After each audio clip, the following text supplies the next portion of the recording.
Bonjour à tous.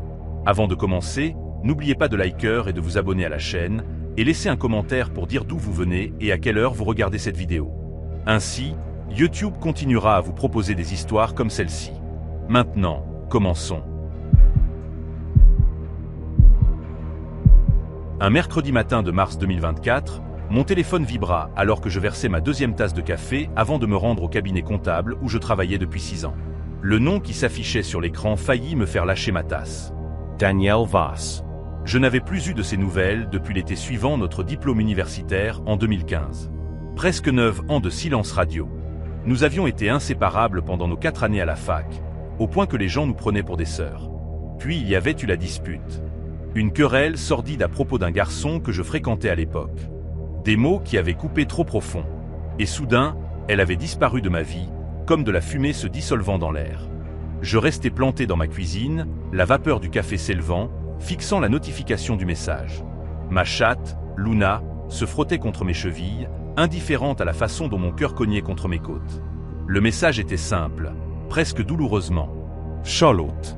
Meg. Je sais que ça fait une éternité. J'ai beaucoup changé. J'aimerais qu'on parle, si tu es ouverte à ça. Je passais toute la journée de travail distraite, faisant de petites erreurs sur des tableaux Excel que ma superviseure, Colline, dut me signaler à 2 reprises. Ma collègue et amie la plus proche, Diane, remarqua que quelque chose n'allait pas pendant notre pause déjeuner dans le petit café en face de notre bureau sur Garrison Avenue. Je lui montrai le message, et elle haussa un sourcil, mâchant lentement son râpe au poulet. Diane connaissait toutes mes histoires sur Daniel, les bons souvenirs de la fac et la fin laide qui m'avait laissé pleurer pendant des semaines. Elle me demanda ce que j'allais faire, et je lui répondis que je ne savais pas encore. Une partie de moi voulait ignorer le message pour préserver la paix que j'avais construite ici, à Richmond. J'avais ma routine, mon appartement aux murs en briques apparentes que j'adorais, mon club de lecture qui se réunissait tous les 15 jours. Mes parents à seulement 2 heures de route, dans la banlieue. Mais une autre partie de moi, celle qui se souvenait encore des fous rires avec Daniel dans notre minuscule chambre d'étudiante, se demandait si les gens pouvaient vraiment changer. La rencontre au café. Je me convainquis qu'une simple conversation ne ferait pas de mal. Je répondis « Salut, Dani. Je suis ouverte à l'idée de parler. » Nous nous retrouvâmes le samedi suivant dans un café du centre-ville, le Copperkettle, un endroit aux fauteuils vintage disparates et à l'odeur de pâtisserie fraîchement cuite chaque matin. Daniel était déjà là à mon arrivée, assise dans un box au fond, les mains enroulées autour d'une tasse en céramique. Elle avait changé. Plus mince, les cheveux plus courts, juste au-dessus des épaules, et des lignes fines autour des yeux qui n'y étaient pas avant. Quand elle me vit, son visage s'illumina d'une chaleur qui me prit au dépourvu.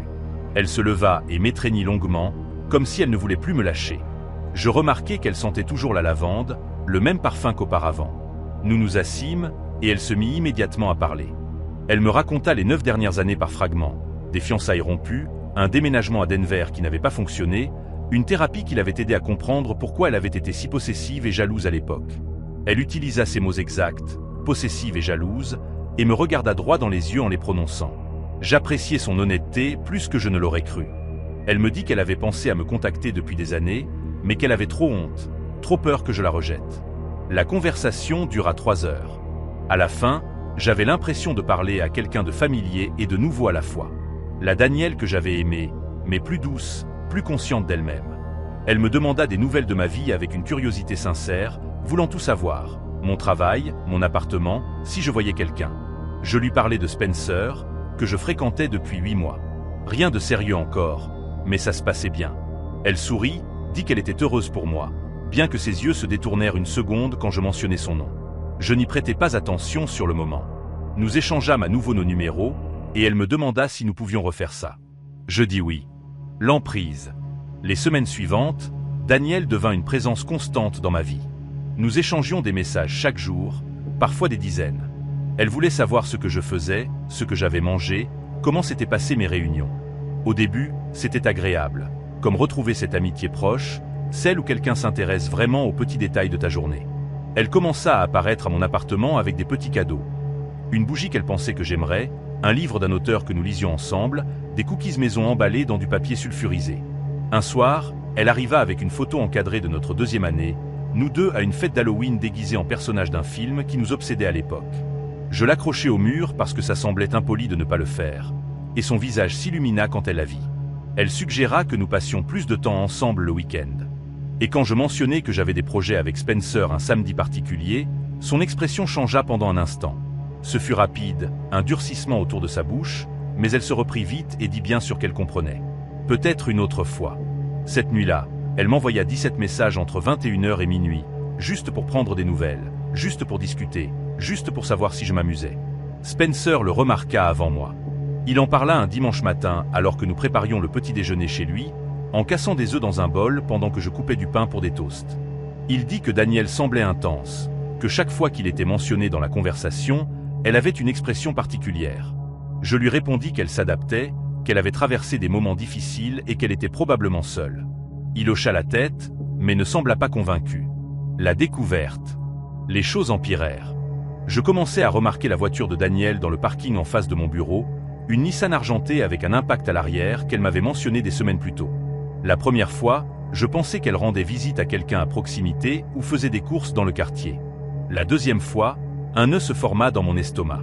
La troisième fois, je la vis depuis la fenêtre de mon bureau au 4e étage, assise au volant pendant plus d'1 heure, immobile, fixant simplement l'entrée de l'immeuble. Quand je lui envoyai un message pour lui demander ce qu'elle faisait, elle répondit immédiatement qu'elle était chez elle en train de faire une lessive. Je regardai à nouveau par la fenêtre et vis son téléphone s'allumer dans sa main, à l'intérieur de la voiture. Elle y jeta un coup d'œil, tapa quelque chose, et mon téléphone vibra avec un nouveau message. Une photo d'un panier à linge rempli de vêtements. Elle avait cette photo prête. Elle s'était préparée à ma question. Ce soir-là, elle m'appela, sa voix douce et inquiète, me demandant si tout allait bien parce que j'avais l'air distante ces derniers temps.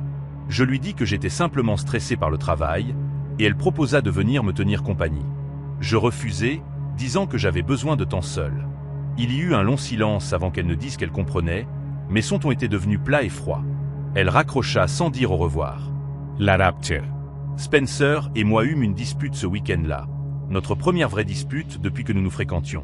Il me dit qu'il s'inquiétait pour moi, que Danielle n'était pas saine pour moi, qu'il avait fait des recherches en ligne et trouvé ses comptes de réseaux sociaux de Denver. Il me montra les publications, des dizaines d'entre elles, à propos d'une femme nommée Christy, que Danielle décrivait comme sa meilleure amie là-bas. Les publications commençaient chaudes et affectueuses, puis devenaient accusatrices et amères, remplies de commentaires sur la trahison et l'abandon. La dernière publication était une photo de la maison de Christy avec la légende « Certaines personnes ne méritent pas la paix ». Spencer me demanda si je voyais le schéma, et je voulais argumenter, vouloir défendre Danielle, mais les mots ne vinrent pas. Il dit qu'il pensait que je devais cesser de la voir, couper tout contact avant que les choses n'empirent. Je lui répondis qu'il exagérait, qu'il ne comprenait pas notre histoire, que Danielle avait simplement besoin de soutien et de patience. Nous allâmes et vînmes jusqu'à ce qu'il prenne ses clés et parte, disant qu'il ne pouvait pas me regarder faire ça à moi-même. Je restai assise seule dans son appartement longtemps après son départ, faisant défiler les captures d'écran qu'il m'avait envoyées, relisant ses publications encore et encore. Christy, je me demandais ce qui lui était arrivé. Je me demandais si elle aussi avait vu les signes avant-coureurs, et les avait ignorés, comme je le faisais. Le point de rupture. Le point de rupture survint un lundi soir, fin avril. J'avais quitté le travail plutôt à cause d'un mal de tête qui s'était intensifié toute la journée. Une pression sourde derrière les yeux qui rendait difficile la concentration sur mon écran d'ordinateur. Quand je me garais sur ma place de parking dans le complexe d'appartements, je remarquai que la lumière était allumée dans la fenêtre de mon salon. Je n'avais laissé aucune lumière allumée ce matin-là.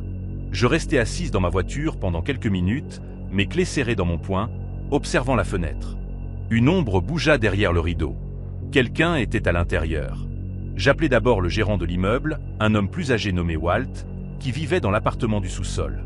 Il répondit à la 3e sonnerie et me dit qu'il n'avait laissé entrer personne aujourd'hui, qu'il était sorti faire des courses la plupart de l'après-midi. Je lui demandai à propos de la fois où il avait laissé entrer Danielle avec l'oreiller, et il se tut. Il dit qu'il n'avait jamais laissé entrer personne, que personne ne lui avait demandé. Ma gorge devint sèche. J'appelai la police ensuite et attendis dans ma voiture jusqu'à leur arrivée. 2 officiers et une voiture de patrouille se dirigèrent vers mon immeuble, les mains posées sur leur ceinture. Ils entrèrent et ressortirent 10 minutes plus tard. L'appartement était vide, dirent-ils. Aucun signe d'effraction, mais ils avaient trouvé quelque chose sur mon lit. Une pile de photographies, peut-être une trentaine ou une quarantaine, toutes des photos de moi.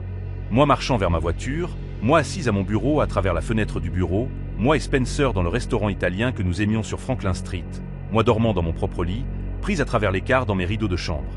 Les officiers me demandèrent si je savais qui aurait pu faire ça, et je prononçai le nom à voix haute pour la première fois, comme une confession. Daniel Voss.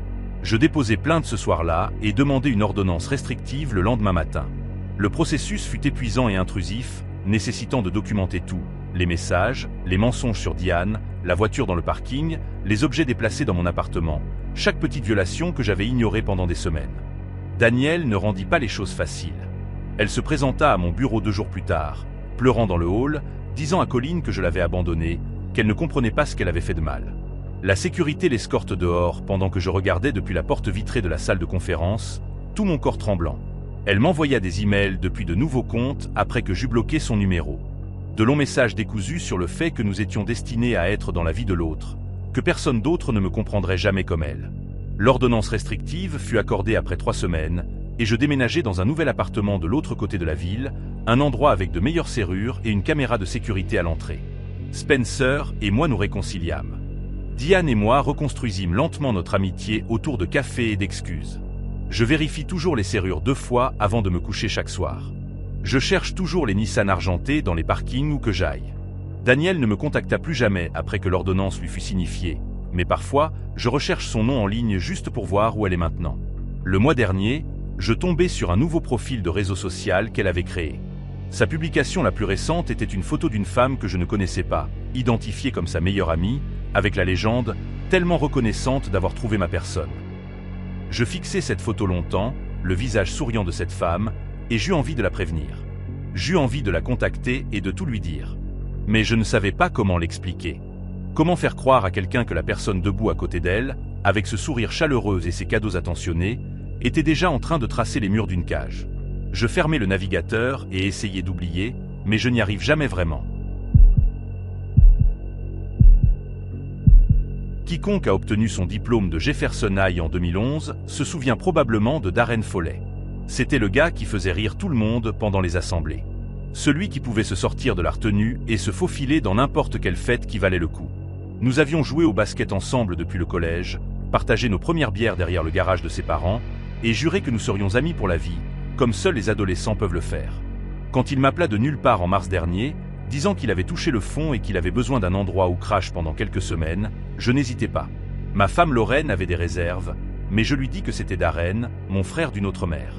J'avais une chambre d'amis, un emploi stable en tant que chef de projet dans une entreprise de construction, et ce que je croyais être un lien indestructible forgé sur 15 ans d'amitié. Dire non ne me traversa même pas l'esprit. La première semaine se déroula exactement comme je l'avais imaginé.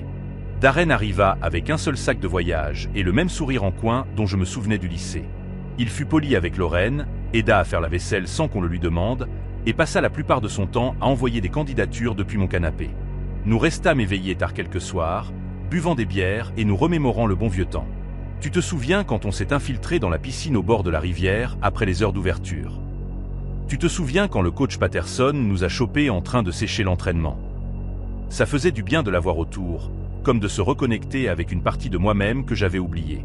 Lorraine admit même qu'elle avait eu tort de s'inquiéter. « Il a l'air d'un bon gars », dit-elle un soir après que Darren soit allé se coucher tôt. « Peut-être que ça va bien se passer. » Je me souviens avoir souri, fier de pouvoir aider un vieux pote tout en prouvant que mon jugement sur les gens était solide. Cette fierté devint la chose que je regrettais le plus. Le changement graduel. Le changement se fit progressivement, si lentement que je faillis ne pas le remarquer. À la 2e semaine, Darren cessa de ranger après lui. La vaisselle s'accumula dans l'évier. Ses vêtements sales apparurent dans des coins aléatoires de la maison. Et la salle de bain des invités développa une odeur qui faisait grimacer Lorraine chaque fois qu'elle passait devant. Quand je le mentionnais de manière désinvolte, il rit et dit qu'il s'en occuperait plus tard. Plus tard ne vint jamais. Puis les candidatures s'arrêtèrent. Je le remarquai parce que l'ordinateur portable que je lui avais prêté resta inutilisé pendant des jours. L'écran éteint tandis que Darren passait des heures à faire défiler son téléphone sur mon canapé. Il commença à dormir jusqu'à midi, parfois plus tard, et à faire des raids dans le frigo à 2 heures du matin. Je le sais parce que le bruit me réveilla plus d'une fois. Lorraine cessa de dire du bien de lui. Elle me lança simplement ce regard, celui que les couples développent après des années ensemble. Celui qui dit « je te l'avais bien dit » sans utiliser de mots. La 3e semaine apporta la première vraie dispute entre Lorraine et moi.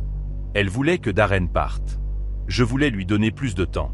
Il traverse une période difficile, dis-je. Et on n'abandonne pas les gens quand ils ont des problèmes. Elle me rappela que nous avions convenu de 2 semaines maximum, que nos économies n'étaient pas infinies, que les factures de course avaient presque doublé depuis son arrivée. Je l'accusai d'être sans cœur.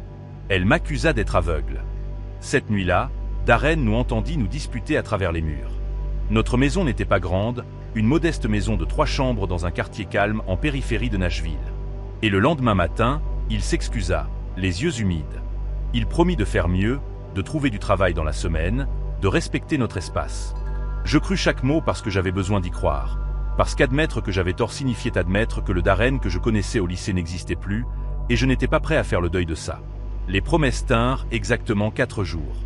L'intrusion. Un jeudi soir, en rentrant du travail, je trouvai 2 inconnus assis dans mon salon. 2 hommes, la vingtaine avancée, avec ce regard vide qui vient de trop de nuits sans sommeil et de mauvaises décisions.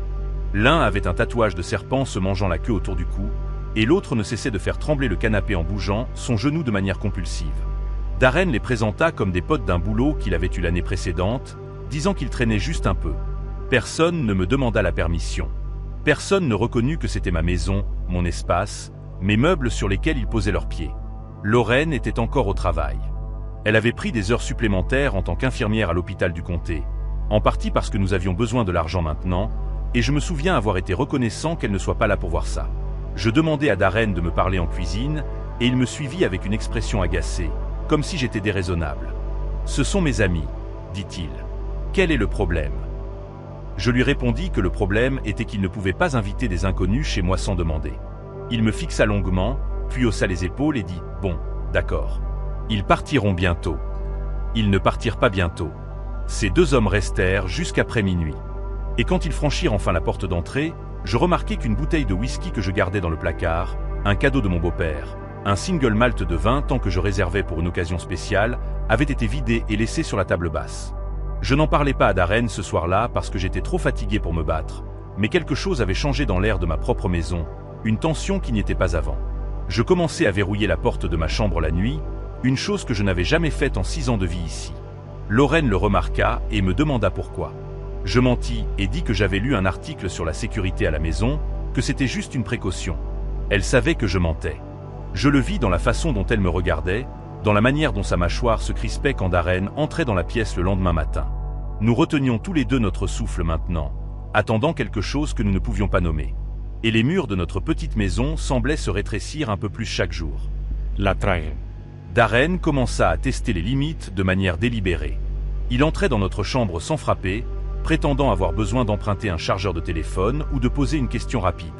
Il commença à faire des commentaires sur Lorraine quand elle n'était pas là. Rien de directement menaçant, juste des observations qui laissaient un goût amer dans ma bouche. Elle a l'air stressée ces temps-ci, disait-il. Elle devrait sourire plus souvent, ou il mentionnait à quel point elle était belle dans une robe particulière, puis maintenait un contact visuel avec moi un peu trop longtemps, comme s'il attendait de voir si je réagirais. Un soir, je le trouvai debout dans le couloir devant notre salle de bain pendant que Lorraine prenait sa douche. Il dit qu'il attendait pour l'utiliser.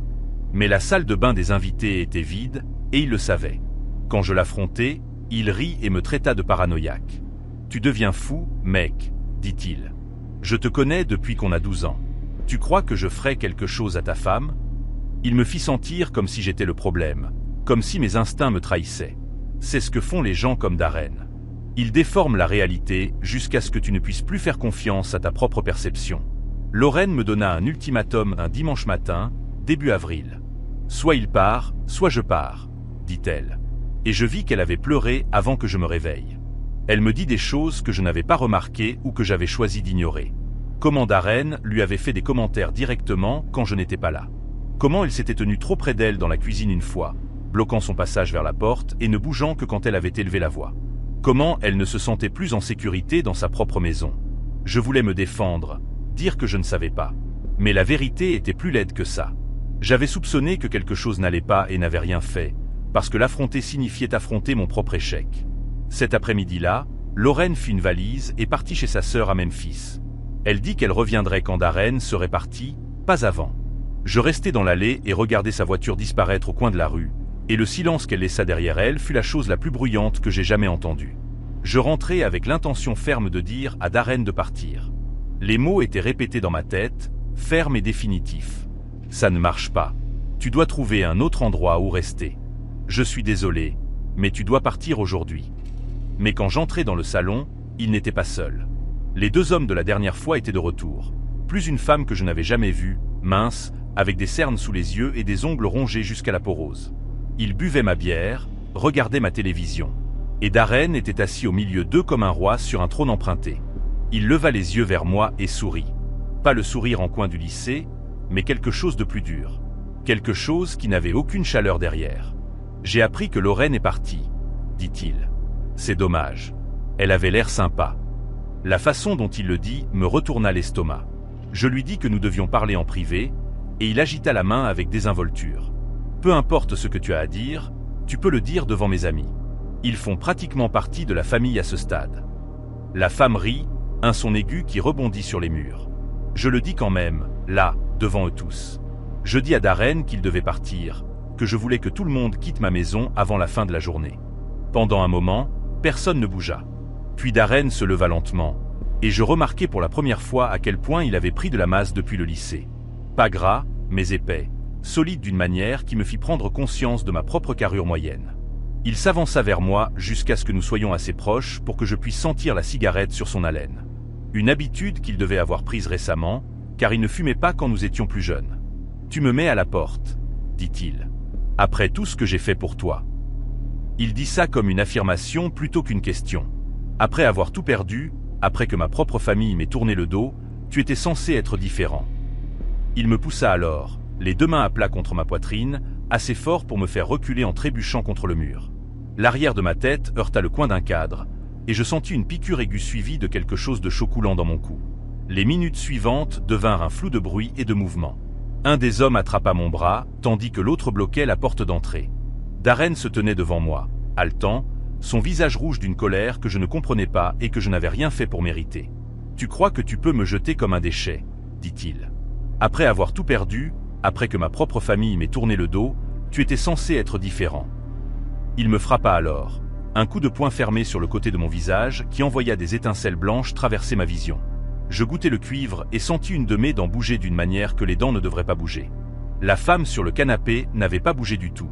Elle regardait simplement avec des yeux vides, comme si c'était quelque chose qu'elle avait déjà vu et reverrait. Je parvins à me libérer de l'homme qui tenait mon bras, et l'instinct de survie pur me fit courir vers l'arrière de la maison. J'atteignis la cuisine, attrapai mes clés de voiture sur le comptoir où je les laissais toujours, et sortis par la porte du garage. J'entendis Darren crier derrière moi. J'entendis des pas sur le béton, mais j'étais déjà dans mon camion et reculé dans l'allée avant que quiconque ne puisse m'atteindre. La dernière chose que je vis dans mon rétroviseur fut Darren debout au bord de ma propriété, les bras le long du corps, me regardant fuir ma propre maison. Je conduisis directement au poste de police avec du sang séché sur mon col et un bleu déjà gonflé sous mon œil gauche. Les officiers prirent ma déposition et des photos de mes blessures, et 2 d'entre eux m'accompagnèrent chez moi 1 heure plus tard. Darren et ses amis étaient partis, mais beaucoup d'autres choses aussi. Mon ordinateur portable, la boîte à bijoux de Lorraine, l'argent d'urgence que nous gardions dans le placard de la chambre, même la télévision. L'endroit avait l'air d'avoir été saccagé par des inconnus, ce qui, je suppose, était le cas. Je déposai une plainte, changeai toutes les serrures, et passai cette nuit-là dans un motel parce que je ne supportais pas l'idée de dormir dans ces pièces seules. Lorraine revint 3 jours plus tard, et nous nous tînmes l'un l'autre dans le salon vide sans dire grand-chose. La police finit par retrouver Darren 2 semaines après, l'arrêtant pour des charges sans rapport dans une ville à 65 km au sud. Je ne le revis jamais en face à face, ne récupérai pas la plupart de nos affaires, ne reçus ni excuses ni explications. Ce que j'obtins à la place fut une ordonnance restrictive et une leçon difficile sur la distance entre ce que les gens étaient et ce qu'ils deviennent. Parfois, je pense encore à ce gars de Jefferson High, celui qui faisait rire tout le monde, et je me demande où exactement il a disparu. Mais ensuite, je touche la petite cicatrice à l'arrière de ma tête. Et je me souviens que me poser la question est un luxe que je ne peux plus me permettre. Mon ami Daniel m'envoya un message en mars 2023, après presque 6 ans de silence radio. Nous avions été très proches à l'université, le genre d'amitié où l'on passe chaque week-end ensemble et où l'on jure que l'on sera demoiselle d'honneur au mariage de l'autre. Mais la vie avait fait son œuvre. Les gens s'éloignent, et à la fin de la vingtaine, Daniel n'était plus qu'un nom que je me remémorais parfois quand de vieilles photos réapparaissaient sur mon téléphone. Alors, quand elle me contacta pour dire qu'elle avait loué une ferme en pleine campagne du Tennessee pour un week-end entre amis et qu'elle voulait renouer, je ressentis un étrange mélange de culpabilité et d'excitation. Elle mentionna qu'elle avait traversé des années difficiles et qu'elle était enfin dans un bon endroit. qu'elle manquait des vieux jours et voulait rassembler quelques-uns d'entre nous. Je dis oui presque immédiatement, pensant que ce serait bien de la revoir, peut-être de rattraper le temps perdu. En y repensant maintenant, je réalise à quel point tout cela semblait désespéré. Mais à l'époque, je ne voyais qu'une vieille amie qui tendait la main. La maison isolée. Le trajet depuis Nashville dura environ 2h30, principalement sur des routes secondaires qui devenaient de plus en plus désertes à mesure que j'avançais. Daniel m'avait envoyé l'adresse et m'avait dit d'ignorer mon GPS pour la dernière partie du trajet, car il essaierait de me faire passer par une route inondée. Je suivis ses instructions à la place, tournant sur un chemin de gravier qui traversait des bois denses et des champs envahis par la végétation. La maison apparut soudain après un virage, une structure en bois de 2 étages à la peinture blanche écaillée, avec un porche qui s'affaissait au milieu. Il n'y avait pas d'autres voitures dans l'allée. Je vérifiai mon téléphone et vis qu'il était presque 16h. Alors je me dis que j'étais peut-être la première à arriver. Je pris mon sac pour la nuit et montai les marches grinçantes, remarquant à quel point tout était silencieux ici. Pas même d'oiseaux ou d'insectes pour briser le calme. Daniel ouvrit la porte avant que je ne frappe, et elle avait changé depuis la dernière fois que je l'avais vue. Plus mince, avec des cernes sous les yeux et des cheveux qui semblaient ne pas avoir été lavés depuis des jours. Elle m'étreignit fort, peut-être un peu trop fort, et dit qu'elle était si heureuse que je sois venu. Je lui demandai où étaient les autres, et elle agita la main avec désinvolture en disant qu'ils étaient en retard. Que Courtney avait envoyé un message pour dire qu'elle arriverait vers 19h et que Brie venait de Memphis, donc probablement encore plus tard. Je ne connaissais ni Courtney ni Brie, mais je supposais que c'étaient des amis qu'elle s'était faites après que nous ayons perdu contact. L'intérieur de la maison sentait la poussière et quelque chose de faiblement chimique, comme des produits de nettoyage qui avaient été vaporisés trop récemment. Daniel me fit une visite rapide, me montrant la cuisine avec ses appareils dépassés et le salon avec des meubles disparates qui semblaient provenir de décennies différentes. Elle désigna l'étage et dit que ma chambre était la 2e porte à gauche, que je devais m'installer et redescendre pour un verre de vin. Je me souviens avoir pensé que l'endroit avait une énergie étrange. Pas de manière surnaturelle, mais de la manière dont les espaces abandonnés se sentent quand quelqu'un essaie de les rendre habitables trop rapidement. La Confession. Je montai à l'étage et trouvai la chambre. Un petit espace avec un lit simple poussé contre le mur et des rideaux qui bloquaient la plupart de la lumière naturelle. Mon téléphone n'avait qu'une barre de réseau, parfois 2 si je me tenais près de la fenêtre. J'envoyai un message à ma sœur pour lui dire que j'étais arrivé saine et sauve, et elle répondit avec un emoji de pouce levé avant que le message ne mette presque une minute complète à s'envoyer. Quand je redescendis, Daniel avait déjà versé 2 verres de vin rouge et était assise sur le canapé, les jambes repliées sous elle. Elle tapota le coussin à côté d'elle et commença à parler de combien elle m'avait manqué, de la difficulté des années après l'université pour elle, de manière qu'elle ne pouvait pas tout à fait expliquer. J'écoutais et hochai la tête, me sentant mal de ne pas l'avoir contactée plus tôt. Elle me demanda des nouvelles de ma vie, de mon travail, si je voyais quelqu'un, et je lui donnai les grandes lignes sans entrer dans trop de détails. Pendant tout ce temps, elle continuait à remplir mon verre, et je remarquai qu'elle touchait à peine au sien. Vers 18h30, je demandai si elle avait eu des nouvelles des autres filles, et Daniel vérifia son téléphone avec un froncement de sourcils avant de dire que Courtney venait d'annuler quelque chose à propos de son enfant qui était malade. Elle dit que Brie n'avait pas répondu à son dernier message. Je sentis un petit nœud se former dans ma poitrine. Pas de la panique, exactement, mais un malaise à l'idée de passer tout le week-end seul avec quelqu'un que je connaissais à peine maintenant. Je suggérais peut-être que nous pourrions reporter, faire ça une autre fois quand tout le monde pourrait venir. Et le visage de Daniel changea d'une manière difficile à décrire. C'était comme regarder un masque glisser pendant une demi-seconde avant qu'elle ne se reprenne et ne sourie à nouveau. Elle dit « Non, c'était stupide. Nous étions déjà là, et ce serait amusant, juste nous deux, comme au bon vieux temps. » Elle tendit la main et serra la mienne, ses doigts froids et secs, et me dit qu'elle attendait ce moment depuis si longtemps.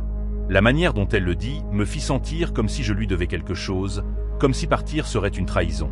Alors, je restai, et je me versai un autre verre de vin parce que je ne savais pas quoi faire d'autre. La vérité cachée. Vers 20h, le soleil s'était complètement couché, et la maison semblait plus petite. Les ombres dans les coins paraissaient plus profondes, et le silence extérieur plus oppressant. Daniel avait préparé des pâtes pour le dîner, un plat simple à l'ail et à l'huile d'olive, et nous mangeâmes à une petite table dans la cuisine pendant qu'elle parlait de gens de l'université dont je m'étais presque complètement oublié. Puis elle mentionna Nathan, et tout changea. Nathan avait été son petit ami en 3e année, un gars pour qui elle était complètement obsédée jusqu'à ce qu'il rompe avec elle juste avant les examens finaux. Je m'en souvenais vaguement parce qu'elle avait été dévastée, pleurant pendant des semaines et à peine quittant sa chambre d'étudiante. Ce dont je ne me souvenais pas, et que Daniel me dit maintenant avec une voix plate et des yeux qui ne clignaient pas, c'était que j'étais apparemment la raison de leur rupture. Elle dit que Nathan lui avait dit qu'il avait des sentiments pour moi, qu'il voulait être avec moi à la place, et que j'avais su et n'avais jamais rien dit. Je commençais à lui dire que ce n'était pas vrai, que je n'avais aucune idée de quoi elle parlait. Mais elle me coupa et dit qu'elle ne voulait pas entendre d'excuses. Pas ce soir. J'essayais de rester calme parce que je croyais sincèrement que c'était une sorte de malentendu que nous pourrions régler comme des adultes. Je lui dis que je n'avais jamais eu de contact romantique avec Nathan, que je lui parlais à peine en dehors des sorties de groupe, et que si Nathan lui avait dit quelque chose à mon sujet, c'était une nouvelle pour moi. Danielle me fixa simplement avec une expression qui était presque amusée, comme si j'étais un enfant racontant un mensonge évident. Elle sortit son téléphone et me montra des captures d'écran de vieux messages, des conversations entre elle et Nathan de 2014, où il mentionnait mon nom à plusieurs reprises, disant des choses comme à quel point j'étais belle et à quel point il aurait aimé me rencontrer en premier. Lire ces messages me donna la nausée. Pas parce que j'avais fait quelque chose de mal, mais parce que je réalisais que Danielle avait gardé ça pendant presque une décennie. Elle avait sauvé ses captures d'écran, les avait portées avec elle au fil des ans, les avait laissées pourrir dans sa tête jusqu'à ce qu'elles deviennent quelque chose de monstrueux. Je lui rendis le téléphone et lui dis que j'étais désolé que Nathan ait dit ces choses, mais que je n'avais aucun contrôle sur ses sentiments et que je ne les avais jamais encouragés. Elle prit le téléphone et le posa face contre table, puis me demanda pourquoi je pensais qu'elle m'avait invité ici. La question resta en suspens dans l'air, et je ne répondis pas parce que soudain, j'avais peur de le faire. Je regardais vers la porte d'entrée, calculant la distance et me demandant où étaient mes clés de voiture. Danielle le remarqua et laissa échapper un petit rire, le genre qui n'avait aucune chaleur. Elle dit que mes clés étaient dans son sac, qu'elle les avait prises quand je montais m'installer, juste par précaution. Mon cœur commença à battre plus vite, et je me levai de table, essayant de garder ma voix stable, alors que je lui disais que ce n'était pas acceptable, que je voulais partir maintenant. Elle resta assise, complètement détendue, et dit que la ville la plus proche était à environ 25 km et qu'il n'y avait pas de réverbère sur cette route, donc marcher n'était pas vraiment une option. Elle dit que je devais me rasseoir et finir mon vin, que nous avions encore beaucoup de choses à nous dire. Je pensais à courir quand même, à attraper mon sac et à simplement partir, mais il faisait noir comme en plein jour dehors, et je ne savais pas où j'étais. Je pensais aussi à appeler quelqu'un, mais mon téléphone était à l'étage, et le signal était à peine fonctionnel. Alors, je me rassis, mon pouls battant dans mes oreilles, et attendis de voir ce qu'elle allait faire ensuite. Danielle commença à parler à nouveau, mais sa voix avait changé, plus lente et plus délibérée, comme si elle avait répété ce discours de nombreuses fois auparavant. Elle me dit qu'après que Nathan l'eut quittée, elle était tombée dans une dépression qui avait duré des années. Elle avait abandonné ses études, était retournée vivre chez ses parents, et avait passé la plupart de sa vingtaine à essayer différents médicaments et thérapeutes pour se sentir normale à nouveau.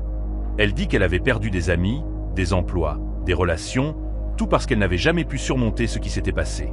Et pendant tout ce temps, elle avait gardé un œil sur moi via les réseaux sociaux, me regardant obtenir mon diplôme, trouver un travail, partir en vacances, sourire sur des photos avec des gens qui m'aimaient.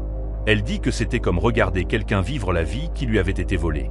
Je voulais lui dire que rien de tout cela n'était de ma faute, que j'avais mes propres luttes qu'elle n'avait jamais vues. Mais je savais que ça n'aurait pas d'importance. Dans son esprit, j'étais le méchant de son histoire, et rien de ce que je pourrais dire ne changerait cela. Elle avait construit un récit entier autour du fait que j'étais la raison pour laquelle sa vie s'était effondrée. Et ce week-end était censé être une sorte de règlement de compte. Elle se leva et alla vers le comptoir de la cuisine, ouvrit un tiroir et en sortit un petit carnet avec une couverture usée. Elle le ramena à la table et feuilleta les pages, me montrant des entrées datées sur plusieurs années, tout à mon sujet.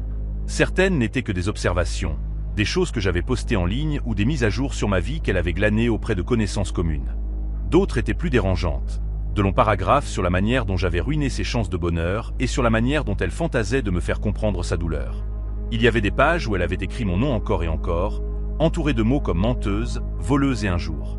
Je sentis tout mon corps se glacer en lisant ces pages, réalisant que ce n'était pas un effondrement spontané ou un moment d'égarement. Danielle avait planifié quelque chose pendant des années, tenant ce journal comme un compte à rebours vers un moment qu'elle avait attendu. Je lui demandai ce qu'elle voulait de moi. Qu'est-ce qui ferait cesser ça? Et elle ferma le carnet et me regarda avec quelque chose qui ressemblait à de la pitié. Elle dit qu'elle voulait simplement que je reste et que j'écoute. Rien de plus. Juste rester et écouter jusqu'à ce qu'elle ait fini. Les heures suivantes furent les plus longues de ma vie. Danielle parla et parla, passant en revue chaque grief qu'elle avait accumulé au fil des ans, chaque offense et injustice perçue qu'elle me reprochait. Elle mentionna des choses que j'avais complètement oubliées. Un commentaire que j'avais fait à une fête en 2013. Une photo dans laquelle j'étais tagué avec Nathan en arrière-plan. Un message d'anniversaire que je lui avais envoyé et qu'elle avait trouvé insincère. Elle disséqua chacun d'eux comme des preuves dans un procès, expliquant comment il prouvait que j'étais une personne manipulatrice qu'il avait sabotée exprès. Je restais assise et écoutais parce que je ne savais pas quoi faire d'autre. Hochant la tête quand elle semblait vouloir une reconnaissance, et restant silencieuse quand sa voix devenait plus forte. À un moment, vers minuit, elle commença à pleurer. Des sanglots profonds qui secouaient tout son corps. Et pendant un instant, je faillis avoir pitié d'elle.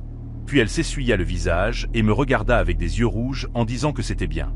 Qu'elle se sentait déjà plus légère, qu'elle avait eu besoin de me dire tout cela en face depuis si longtemps. Elle me remercia d'être venue, comme si je lui avais rendu service, comme si c'était une interaction normale entre deux vieilles amies qui rattrapaient le temps perdu. Vers 2 heures du matin, elle dit qu'elle était fatiguée et voulait aller se coucher. Elle me dit que je pouvais dormir dans la chambre à l'étage, que nous parlerions plus le lendemain matin. Puis elle alla dans sa chambre et ferma la porte.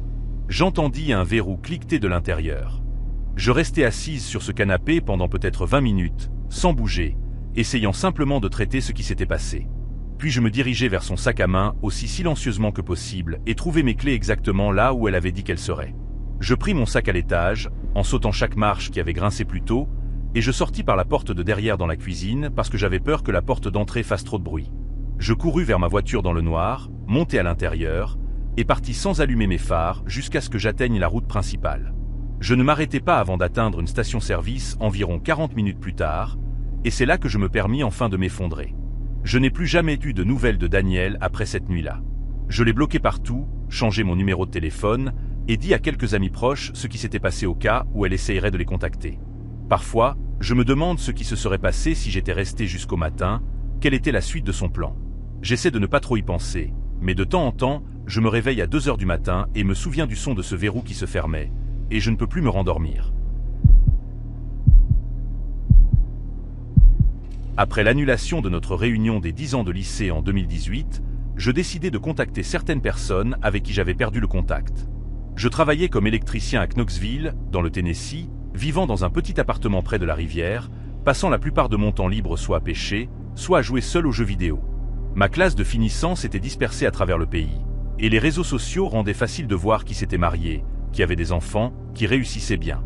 Mais il y avait un nom que je cherchais sans cesse et qui n'apparaissait jamais nulle part. Colton Price. Nous avions été inséparables de la 7e année jusqu'à l'obtention de notre diplôme. Le genre d'amitié où l'on finit les phrases de l'autre et où l'on partage des secrets que l'on ne révélerait jamais à personne d'autre. Il avait été mon témoin à mon mariage, même si ce mariage n'avait duré que 2 ans. Puis, vers 2014, Colton était tombé dans quelque chose de mauvais. Des pilules sur ordonnance au début, puis des drogues plus dures. J'avais essayé de l'aider. Sa famille avait essayé de l'aider, mais il nous avait tous repoussés. Un jour, il avait simplement disparu. Plus de téléphone, plus d'adresse, plus de traces. Sa mère m'avait dit qu'elle avait abandonné l'espoir de le revoir un jour. Alors, quand j'ai reçu un message d'un compte portant son nom à la fin septembre, j'ai fixé mon téléphone pendant 5 bonnes minutes avant de répondre.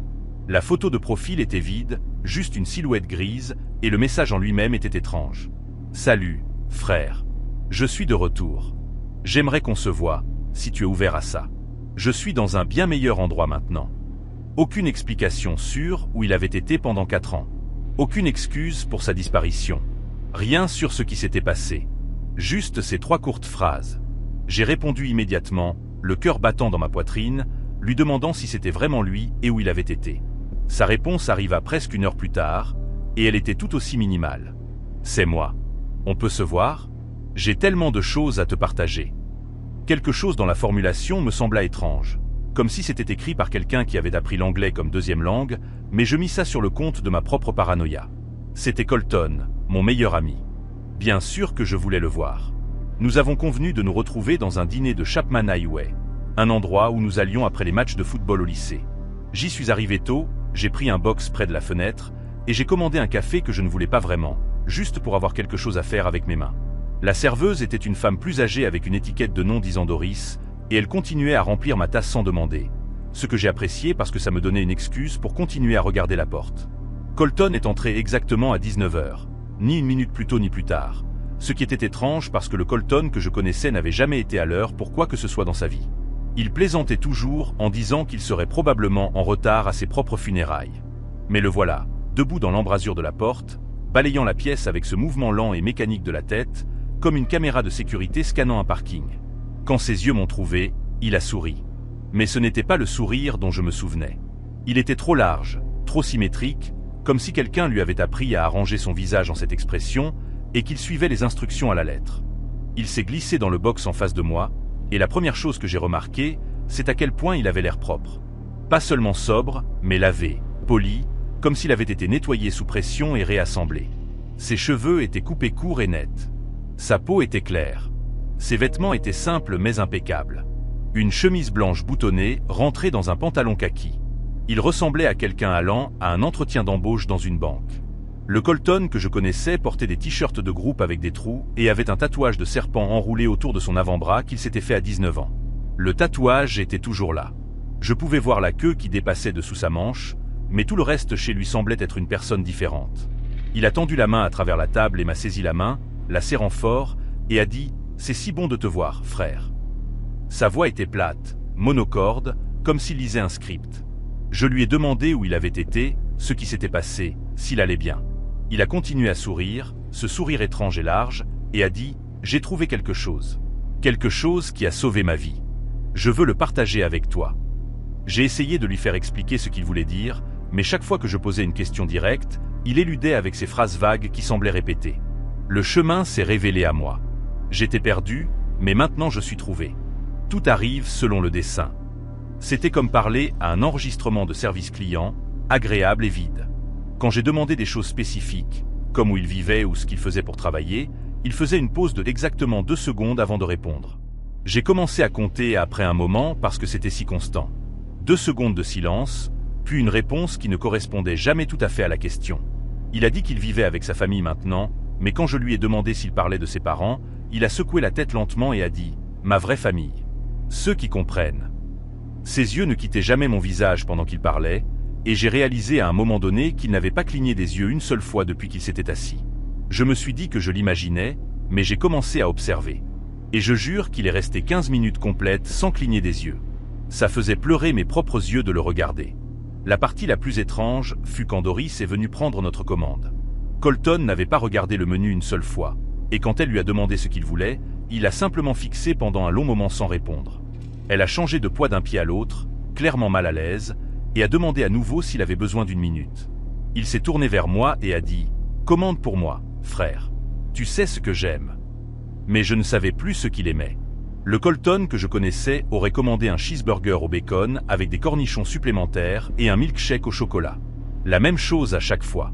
J'ai commandé ça pour lui, et quand la nourriture est arrivée, il ne l'a pas touché.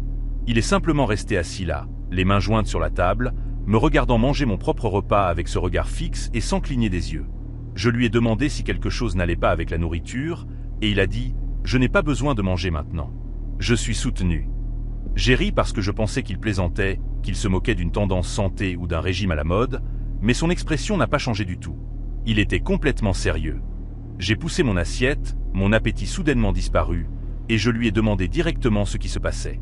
C'est là que son visage a changé pour la première fois.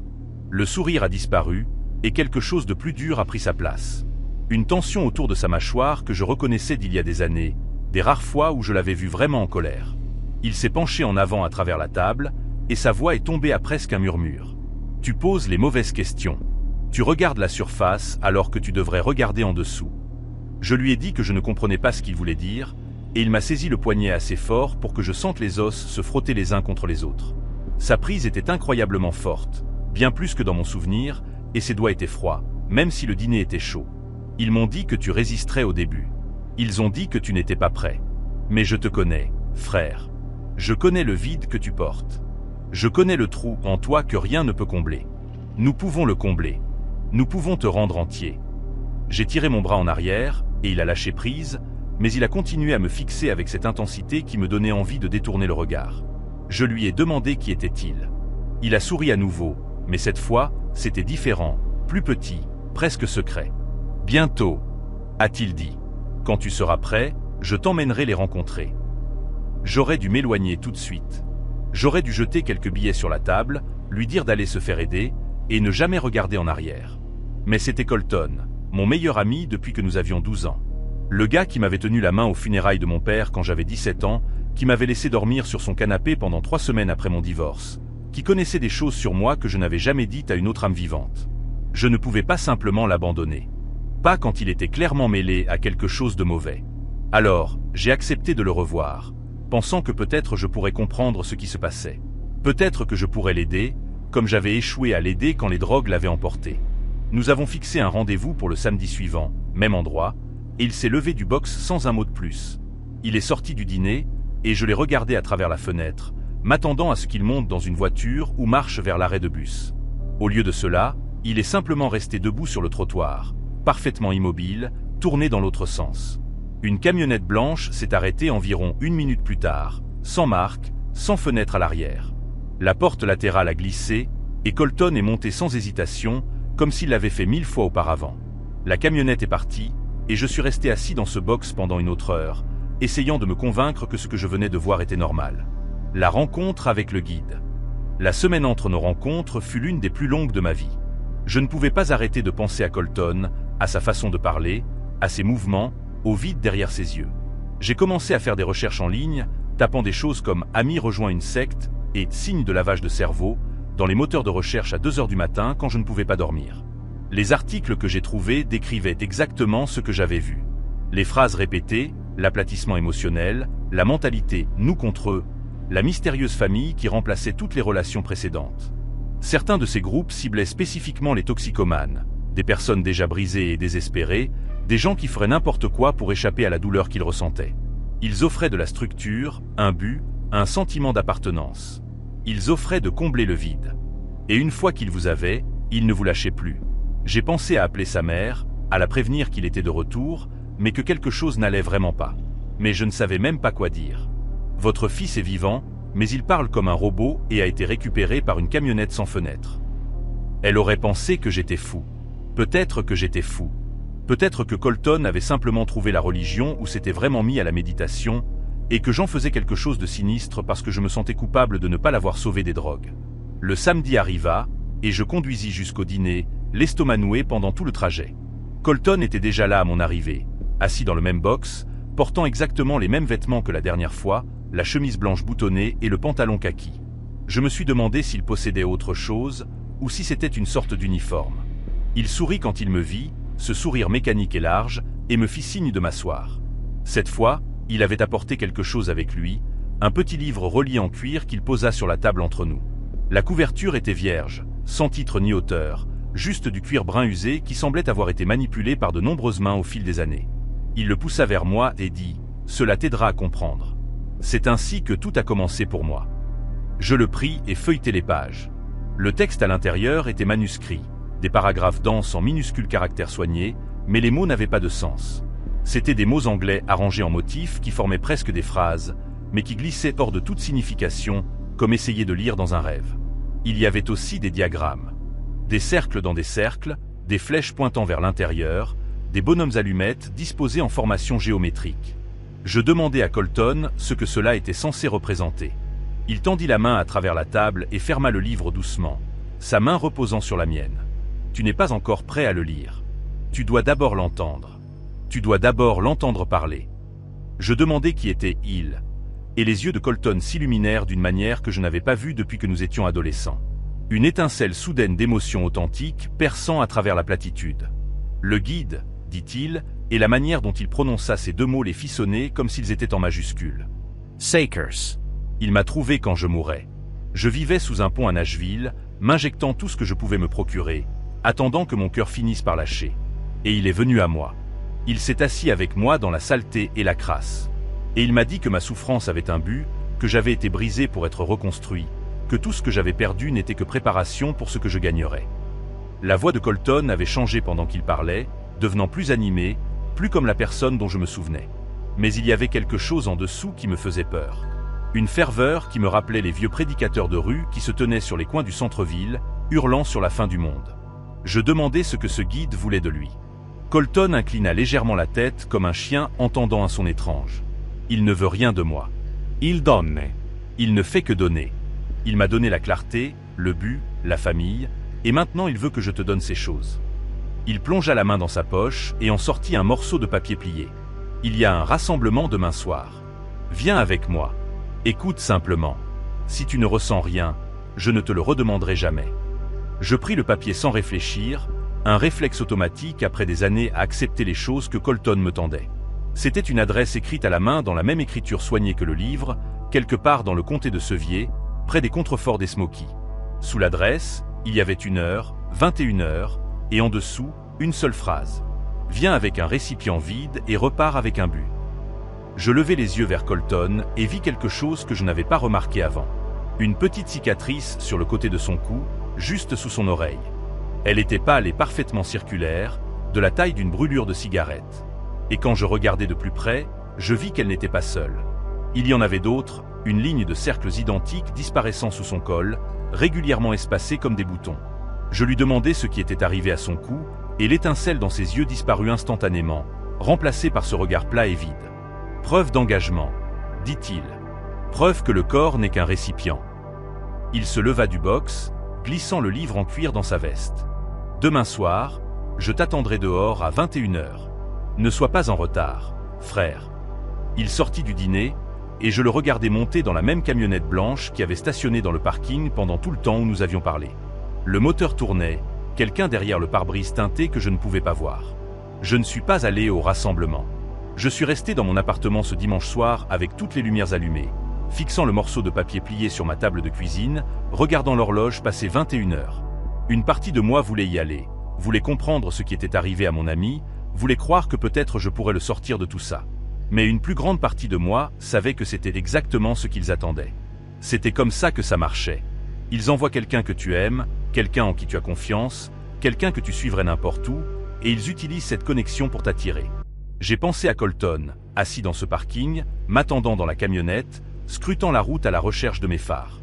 J'ai pensé à lui retournant à l'intérieur et leur disant que je n'étais pas venu, que je n'étais pas encore prêt, qu'il devait essayer une approche différente. Vers minuit, j'ai reçu un message de son numéro, juste 3 mots. Tu viendras. Pas une question, pas vraiment une affirmation, une certitude.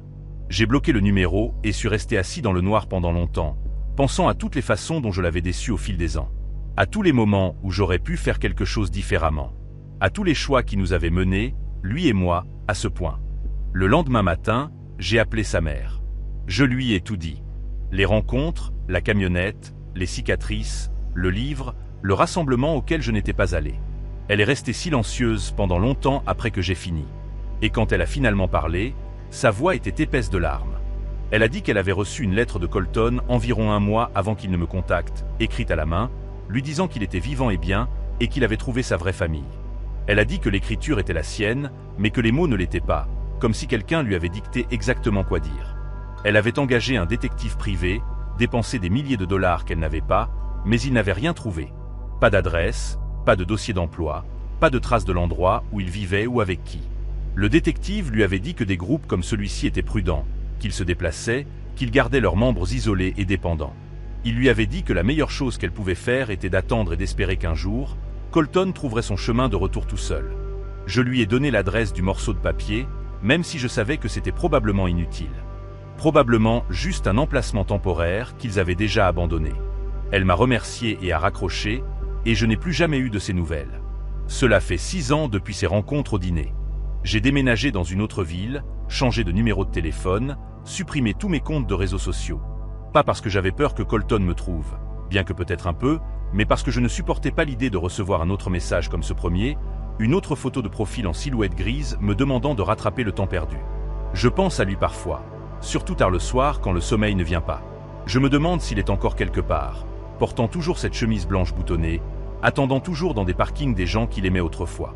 Je me demande s'il pense parfois à qui il était avant. S'il reste une partie du vrai Colton sous toutes ces couches de ce qu'ils ont mis dans sa tête. Il y a quelques mois, j'ai vu un reportage sur un complexe dans la campagne de Géorgie qui avait été perquisitionné par des agents fédéraux.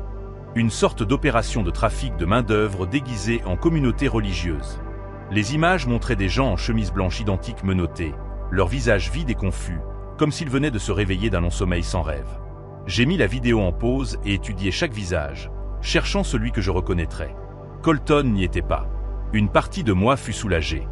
Une autre partie aurait souhaité qu'il y soit, parce qu'au moins alors je saurais où il était. Au moins alors il y aurait une chance que quelqu'un puisse l'aider. Mais surtout, je me sentais juste épuisé. Une fatigue profonde qui ne m'a jamais vraiment quitté. J'ai perdu mon meilleur ami 2 fois. D'abord à cause des drogues, puis à cause de quelque chose de pire. Et la partie la plus difficile, la chose qui me tient éveillé la nuit, c'est de savoir qu'il est encore quelque part, qu'il respire encore, qu'il se promène avec mon numéro de téléphone mémorisé dans sa tête. Et que peut-être, demain ou dans 10 ans, je pourrais recevoir un autre message me demandant de revenir, de l'écouter, me disant que je viendrai. Et je ne sais pas si je serai assez fort pour dire non à nouveau. Autour de ma réunion des 10 ans de lycée, j'ai reçu un message Facebook de Brandon Kelly. Nous avions été de bons amis à l'époque. Nous étions assis l'un à côté de l'autre en chimie. Nous avions joué dans la même équipe de basket en 2e année. Après l'obtention de notre diplôme, il avait pris un mauvais chemin. Il s'était mis à la drogue, avait fait de la prison pour possession, tout le tralala. Son nom revenait occasionnellement quand d'anciens camarades de classe parlaient de ceux qui avaient réussi et de ceux qui n'avaient pas réussi. Alors, quand j'ai vu son message apparaître, j'ai failli l'ignorer. Mais quelque chose m'a poussé à cliquer. Il m'a dit qu'il s'était nettoyé, qu'il avait trouvé Jésus, qu'il avait lancé sa propre petite entreprise. La photo de profil montrait une personne différente de celle dont je me souvenais. En meilleure santé, souriante, debout à côté d'une berline modeste comme s'il en était fier. Je me suis dit que tout le monde méritait une deuxième chance. Nous avons convenu de prendre un café ce samedi-là, de rattraper le temps perdu comme le font les gens normaux. Je n'avais aucune idée qu'une seule décision me coûterait tout ce que j'avais mis des années à construire. Nous nous sommes rencontrés dans un dîner de la route 9, un de ces endroits avec des menus collants et du café à volonté. Brandon avait l'air en forme, vraiment en forme. Il avait pris un peu de poids de manière saine. Ses yeux étaient clairs. Et il parlait de sa fille comme si elle était le centre de son univers. Il m'a montré des photos sur son téléphone, une petite fille nommée Kai, peut-être âgée de 4 ans, avec exactement le même sourire que lui. Pendant la première heure, nous avons simplement parlé de la vie. Je lui ai parlé de mon travail en support informatique pour une entreprise de facturation médicale. Rien de glamour, mais ça payait l'hypothèque. Il a écouté, hoché la tête, posé de vraies questions. Puis il a commencé à me parler de son activité secondaire. Il a dit qu'il achetait des trucs en ligne, des appareils électroniques, des vêtements de marque, des articles ménagers, et qu'il les revendait avec profit sur différentes plateformes. Rien de fou, juste de l'arbitrage. Il a fait en sorte que ça paraisse comme si tout le monde le faisait, comme si c'était juste être malin avec l'argent. Il m'a demandé si je voulais me joindre à lui. Il a dit qu'il pouvait me montrer les ficelles. L'argent supplémentaire t'aiderait, a-t-il dit. Et ma voiture avait besoin de nouveaux freins, et le solde de ma carte de crédit devenait incontrôlable. J'ai dit que j'y réfléchirais. À la fin de cette semaine, j'avais déjà rejoint le serveur Discord privé qu'il m'avait envoyé. Le Discord comptait peut-être 40 personnes, tout utilisant des pseudos au lieu de leur vrai nom. Brandon était Flip 499, et il m'a dit de choisir quelque chose de générique, alors j'ai opté pour Midwest Grain. La configuration semblait légitime au début. Les gens publiaient des offres. Ils avaient trouvé une palette de marchandises retournées d'un grand détaillant vendu pour une bouchée de pain. Des baskets édition limitée qui sortaient à des heures précises, des appareils électroniques avec des erreurs de prix que l'on pouvait obtenir avant que l'entreprise ne les corrige. L'idée était simple. Acheter bas, vendre haut, répéter. Brandon m'a guidé à travers ma première revente en chat vocal privé. Nous avons acheté un lot d'enceintes Bluetooth sur un site de liquidation pour environ 80 $ au total, puis nous les avons listés individuellement sur 3 marchés différents. En 2 semaines, j'ai fait presque 300 $ de profit. Ça ressemblait à de l'argent facile. Je me souviens avoir parlé à ma femme amie de cette aventure, lui montrant le solde PayPal sur mon téléphone. Elle était sceptique mais heureuse. Nous avons utilisé ce premier profit pour enfin réparer les freins de ma voiture. Cela semblait être la preuve que toute cette histoire était réelle, que Brandon avait vraiment trouvé quelque chose. Pendant les 2 mois suivants, tout s'est déroulé sans accroc. Je gagnais un supplémentaire de 5 cents, parfois 8 cents $ par mois, en travaillant seulement quelques heures après mon emploi régulier. Le groupe Discord avait des règles. Pas de discussion sur le serveur en dehors de celui-ci. Pas de capture d'écran, pas d'invitation de qui que ce soit sans l'approbation des administrateurs. Brandon disait que c'était juste pour protéger les offres, garder la concurrence basse. Ça avait du sens pour moi. J'ai appris à connaître certains des habitués par le chat texte. Il y avait un gars qui s'appelait Texas Toast et qui prétendait être un ancien comptable, et une femme nommée Sparkle Mom qui disait être une mère célibataire de 3 enfants essayant simplement de joindre les 2 bouts. Nous partagions des conseils, célébrions les victoires, nous plaignions des coups d'expédition. Ça ressemblait à une petite communauté. Brandon et moi avons commencé à parler presque tous les jours, parfois des affaires, parfois juste de la vie. Il m'a parlé de ses luttes avec la sobriété, de la façon dont son ex le laissait à peine voir Kyle, de la manière dont cette activité de revente lui avait donné un but. J'ai cru chaque mot. Je voulais y croire parce que si Brandon pouvait se retourner comme ça, peut-être qu'il y avait de l'espoir pour n'importe qui. Peut-être que je l'aidais à rester sur la bonne voie simplement en étant à nouveau son ami. Les choses ont commencé à changer autour du 4e mois. Brandon m'a envoyé un message tard une nuit, disant qu'il avait accès à quelque chose de plus gros. Un contact qui travaillait dans un centre de distribution était prêt à vendre des listes d'inventaire avant qu'elles ne deviennent publiques. Pas les produits eux-mêmes, juste des informations sur ce qui arrivait, quand et à quel prix. Brandon a dit que c'était comme du délit d'initié, mais pour les biens de détail. Il a ri en le tapant, a ajouté une tonne d'émojis pleurant de rire. Je lui ai demandé si c'était légal, et il a dit que c'était une zone grise, que les entreprises faisaient bien pire chaque jour.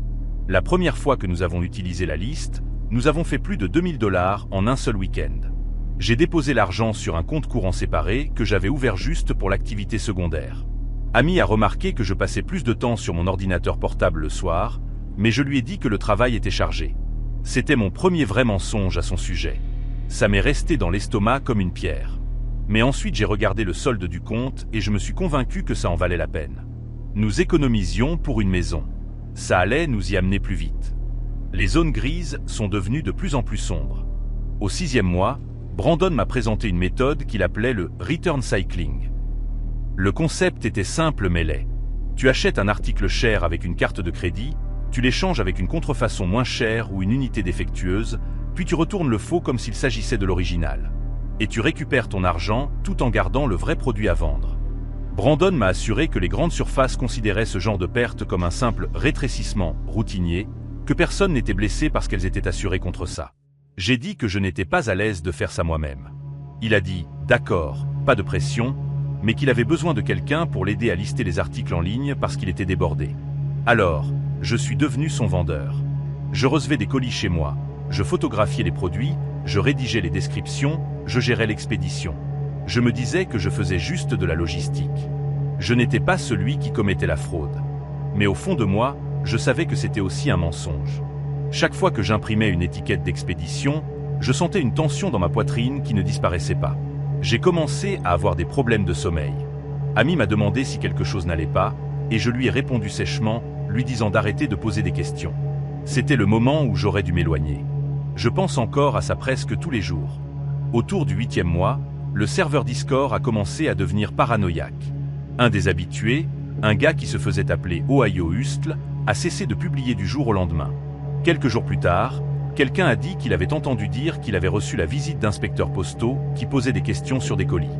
Brandon a dit à tout le monde de rester calme, qu'Ohio Hustle était probablement négligent dans ses méthodes et que le reste d'entre nous serait bien temps que nous suivrions le protocole, mais l'ambiance dans le groupe a changé après ça.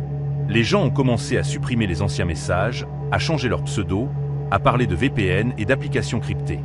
Brandon a déplacé nos conversations privées sur Signal et m'a dit de supprimer tout notre historique de messages. Je l'ai fait sans le questionner. En y repensant, cette obéissance aveugle me terrifie plus que tout le reste.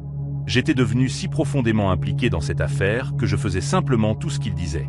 Il aurait pu me dire de conduire un colis à travers l'État, et j'aurais probablement obéi. Ce n'était pas qui j'étais avant tout ça. J'étais le gars qui rendait la monnaie quand un caissier faisait une erreur. J'étais le gars qui rappelait à ses collègues de pointer leurs heures supplémentaires pour qu'ils soient payés correctement. À un moment donné, Brandon m'avait transformé en quelqu'un que je ne reconnaissais plus. Puis vint le jour où tout s'est effondré. L'effondrement. C'était un jeudi matin à la fin du printemps, un de ces jours parfaits où le soleil est chaud, mais où il y a encore une brise fraîche. Je travaillais depuis la maison, assis à la table de la cuisine avec mon ordinateur portable, quand j'ai entendu un coup dur à la porte d'entrée. Pas un coup normal, le genre qui sonne comme l'autorité. J'ai regardé par le judas et j'ai vu 2 personnes en vêtements civils tenant des badges. Mes jambes se sont dérobées et j'ai dû m'agripper au mur pour rester debout. Ils se sont identifiés comme des enquêteurs du service postal et m'ont demandé si j'étais prêt à répondre à quelques questions. Je les ai laissés entrer parce que je pensais que refuser me ferait paraître coupable. Ils se sont assis sur mon canapé, le même canapé où Ami et moi regardions des films le week-end, et ils ont commencé à me poser des questions sur des colis, des numéros de suivi spécifiques, des dates spécifiques. Ils avaient un dossier avec des impressions de listes que j'avais créées, des captures d'écran de description de produits que j'avais écrites de mes propres mains. L'un d'eux m'a demandé comment je connaissais Brandon Kelly. J'ai dit qu'il était un vieux ami du lycée. L'autre a hoché la tête lentement et a écrit quelque chose dans un petit carnet. Ils m'ont demandé si j'étais prêt à me rendre à leur bureau pour un entretien plus formel. J'ai dit que je devais d'abord parler à un avocat. Ils m'ont laissé une carte de visite et sont partis. Toute la conversation a duré peut-être 15 minutes, mais ça m'a semblé des heures. Dès qu'ils sont partis, j'ai attrapé mon téléphone et j'ai appelé Brandon directement sur sa messagerie. Je lui ai envoyé un message sur Signal. Rien. J'ai vérifié le serveur Discord et j'ai obtenu un message d'erreur disant que le serveur n'existait plus. Mon cœur battait si fort que je pouvais l'entendre dans mes oreilles. J'ai essayé son numéro habituel, son Facebook, même son email. Tout était mort ou sans réponse. Je suis allé à la dernière adresse que j'avais pour lui, un complexe d'appartements du côté de la ville, et le propriétaire m'a dit qu'il était parti 3 jours plus tôt. Il avait payé son dernier mois en liquide, n'avait pas laissé d'adresse de réexpédition. 3 jours. Ça signifiait que Brandon savait que quelque chose arrivait avant même que les enquêteurs ne frappent à ma porte. Il avait planifié ça. Il avait eu le temps de disparaître pendant que j'étais encore assis chez moi en pensant que tout allait bien. Je suis resté assis dans ma voiture dans ce parking d'appartement pendant presque 1 heure, fixant simplement le bâtiment, essayant de comprendre comment quelqu'un en qui j'avais confiance avait pu faire ça. Nous avions parlé presque tous les jours pendant près d'1 an. Il m'avait parlé de sa fille, de sa guérison, de ses rêves. Était-ce que l'un d'eux était réel? Ou n'avais-je été qu'un idiot utile dès le début? Quelqu'un avec un casier judiciaire vierge et une adresse stable qui pouvait être le visage de son opération pendant qu'il restait dans l'ombre. Cette nuit-là, j'ai enfin tout dit à Amy. Nous nous sommes assis à la table de la cuisine et je lui ai tout raconté. Le Discord, les flips, la fraude au retour, les enquêteurs. Elle n'a pas crié ni pleuré. Elle m'a simplement regardé avec une expression que je n'avais jamais vue auparavant, comme si elle regardait un étranger. Après que j'ai fini de parler, elle est restée silencieuse pendant longtemps. Puis elle m'a posé une question. « Pourquoi tu ne m'as pas dit plus tôt ?» Je n'avais pas de bonne réponse. J'ai dit que je pensais la protéger, que je ne voulais pas qu'elle s'inquiète. Mais la vérité, c'est que j'avais honte. Je savais que ce que je faisais était mal, et je ne voulais pas voir ce jugement dans ses yeux. Elle a dormi dans la chambre d'Amy cette nuit-là. Je suis resté éveillé jusqu'à 4 heures du matin, passant en revue chaque email, chaque fichier, chaque transaction, essayant de comprendre à quel point j'étais vraiment exposé. La réponse était mauvaise. Mon nom était sur les étiquettes d'expédition, sur les comptes de marché, sur le compte courant où tout l'argent transitait. Brandon avait été prudent pour garder une distance avec tout.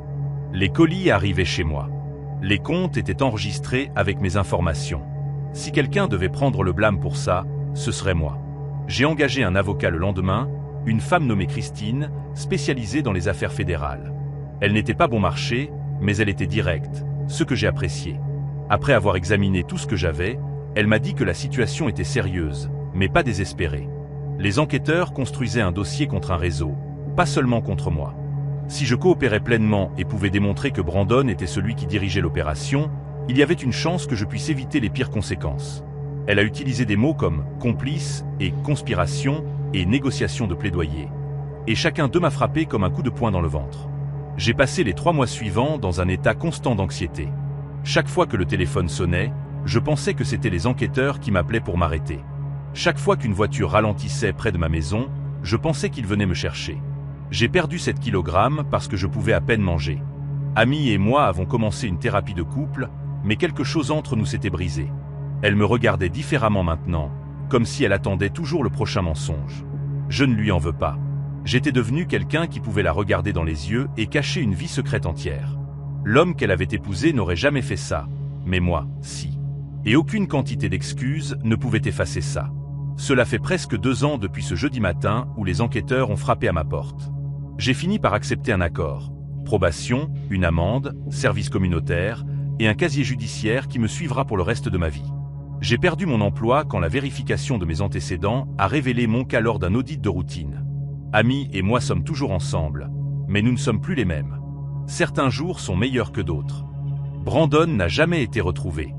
Du moins, pas que je sache.